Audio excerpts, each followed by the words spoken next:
הנושא עדות גבושה הוא נושא ספציפי המתקשר לנושא הרחב והכללי יותר של עדים ועדויות. המושג עדות גבושה משמעו עדות שהעד כבש, מלשון החביא או הסתיר בליבו וגילה אותה רק בשלב מאוחר יותר. כלומר, המשמעות היא שהעד לא מסר את גרסתו בהזדמנות הראשונה שהייתה לו לעשות כן. כמה פעמים קרה לכם שידעתם משהו ובחרתם שלא לספר אותו בהזדמנות הראשונה שהייתה לכם? לא שיתפתם איזשהו סוד, לאו דווקא שלכם, אולי של חבר קרוב, אולי פחדתם שבאמירות שלכם תחשפו יותר מדי, אפילו משהו אישי, אחר, שלא קשור למקרה המקורי בכלל. ובכן, אתם יכולים לתאר לעצמכם לא מעט סיבות למה לא לשתף את גרסתכם בהזדמנות הראשונה שהייתה לכם. כאשר זה קורה ביום יום בחיי השגרה, אף פעם לא מאוחר מדי, ותמיד תוכלו לספר או להתוודות בהזדמנות הבאה. אולם, כאשר זה מגיע לתחום דיני הראיות, מסתמן שיש דבר כזה מאוחר מדי. עדות גבושה נתפסת כעדות בלתי אמינה בהרבה פעמים, ובתוך כך יש נטייה של בית המשפט להטיל בספק. מדיניות האשמה מקורה בהנחה שעדות גבושה היא עדות שהעד איבד במוחו וחשב על הצגת הגרסה שתטיב עמו, לאו דווקא הגרסה שמתיישבת עם האמת העובדתית. איש חכם בשם ג'רמי בנטאם אמר פעם שאילו עבריינים היו מתאספים ומנסחים כללים לטובת ביטחונם האישי, הכלל הראשון שהם היו מנסחים הוא זכות השתיקה. ההנחה היא שאנשים חפים מפשע באופן טבעי לא ירצו לנצל את זכות השתיקה, אלא ידרשו לדבר ולנסות להוכיח את חפותם. כאשר נקודת המוצא היא ששתיקה מעידה על אשמה, אין זה מפתיע לגלות כלל כל כך צר ורזה כמו הכלל הפסיקתי של עדות גבושה. הכלל הפסיקתי קובע כי משקלה וערכה של עדות גבושה אינם מועטים ביותר, וזאת כאמור מתוך הכשלים והקושי שעולה מגבישת העדות. כאמור, ככלל, העדות הגבושה זוכה למשקל ראייתי נמוך עד אפסי, אך כמו לכל כלל, גם לכלל הזה יש יוצא מן הכלל. ישנם מקרים בהם העדות הגבושה עדיין תזכה למשקל ככל עדות רגילה שנמסרה בהזדמנות הראשונה בהתאם לדיני הראיות, ככל שהעד סיפק הסבר משכנע ומתקבל על הדעת לגבישת עדותו. במקרים אלו, לא די בתירוץ קלוש, אלא נדרש הסבר ממשי ומניח את הדעת לגבי שני עניינים. האחד, הסיבה בגינה שתק העד עד כה, והשני, מה השתנה כעת שגרם לו להחליט למסור את עדותו ולשבור שתיקה. לרוב, גבישת עדויות של קורבנות מין הינה תופעה נפוצה ומוכרת, במיוחד בעבירות מין בתוך המשפחה, ועל כן, היוצא מן הכלל הפך לכלל לעניין זה.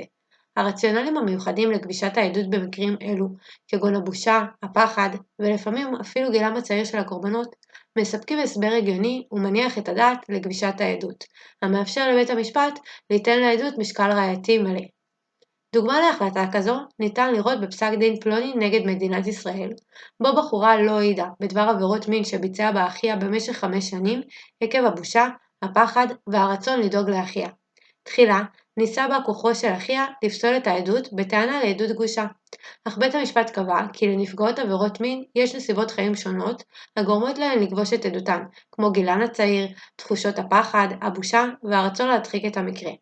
עוד פסק בית המשפט כי לגבישת עדות בנסיבות כאלו יש לרוב הסבר סביר בשל הנסיבות המיוחדות של העניין, ולכן אין בה כדי לפגוע באמינות גרסת המתלוננות. קביעה זו מאפשרת לבית המשפט לתת לעדות הגבושה את המשקל ההראייתי המלא כמתחייב מהנסיבות.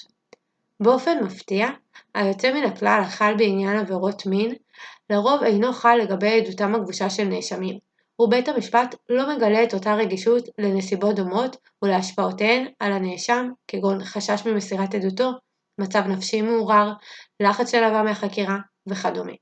דורון מנשה, במאמרו משקלה הראייתי של גבישת עדות הנאשם, ביקר את הכלל הגורף של עדות גבושה, לפיו באופן אוטומטי העדות זוכה למשקל ראייתי נמוך בשל גבישתה. כמו כן, הוא עמד על כך שכלל העדות הגבושה אינו לא בקנה אחד עם הזכות לאי הפללה עצמית, חזקת החפות וזכות השתיקה. למעשה, כלל העדות הגבושה מאפשר להסיק מסקנות מפלילות נגד נאשם. גזירת מסקנות ראייתיות לחובת הנאשם רק מעצם העובדה שכבש את עדותו, מכרסמת באופן מובהק במדיניות ההגנה על חפים מפשע ואינה מקדמת את חקר האמת. כיצד יכול להיות כלל אשר כמעט מבטל ושולל את קיומה של עדות, בעולם שבו ישנה מודעות והכרה להרשעת חפים מפשע על ידי הודעות שווא? כלומר, אם בלחץ יש כדי להביא נאשם למעשה אקטיבי של הודעת שווא שיכולה לפגוע בו, על אחת כמה וכמה שהוא עשוי להביא לידי מחדל של שתיקה ממושכת, שכחה או השמטה מכוונת של פרטים. אם ננסה לשים את כלל העדות הכבושה על ציר, נוכל לצייר אותו כך. על הצד הימני של הסקאלה, הצד הסביל, נציב את השתיקה. מצב סביל, בו העד בוחר לשמור על זכות השתיקה ולא לומר דבר. ועל הצד השמאלי של הסקאלה, הצד הפעיל, נציב את העדות הרגילה. מצב פעיל, בו העד מוסר את עדותו בהזדמנות הראשונה. בין הפעיל לבין הסביל נציב את העדות הכבושה. מצב זה יכול להיות הן במצב של מסירת עדות לאחר שתיקה ארוכה וממושכת, והן במצב של מסירת גרסה חדשה שונה מן הגרסה הראשונה שנמסרה קודם לכן. בין כה וכה, נעיר כי המצב הרצוי הוא עדות אשר תחשוף את התשתית הראייתית והעובדתית במלואה, ותוביל לחקר האמת. לפיכך, כלל פסיקתי אשר לא מעודד את מסירת העדות גם בשלב מאוחר יותר, ומעדיף להותיר את המצב על כנו, מעלה כשל משפטי ומוסרי, הן בבחינת חקר האמת ומיצוי ההליך המשפטי, והן בבחינת שמירה על חזקת החפות, זכות השתיקה והזכות להגנה עצמית בפני ההליך המשפטי באופן מהותי.